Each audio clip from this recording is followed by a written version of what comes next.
as I read and prayed about today's first reading, even though it dates back over 2,000 years, the message seemed fitting for today.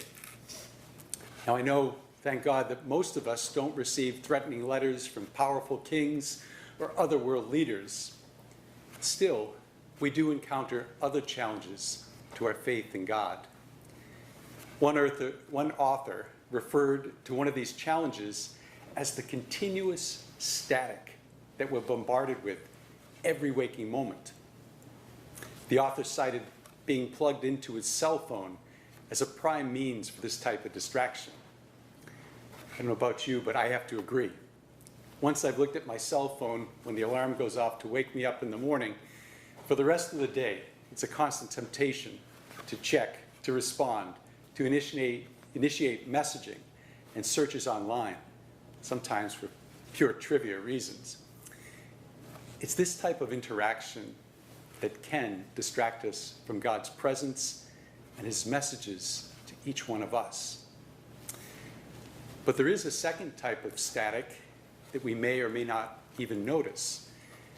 If you happen to follow the news or talk to people who do, then you're subject to countless stories that can lead to discouragement or even hopelessness.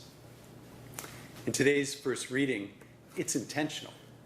King Sennacherib sends a letter to intimidate and demoralize King Hezekiah.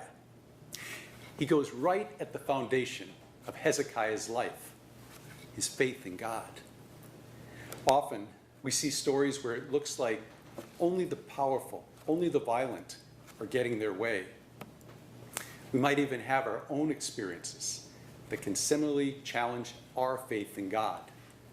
Sennacherib asked Hezekiah, in the face of destruction of many, will you be saved? Put another way, he's telling Hezekiah, look at what has happened to all the rest.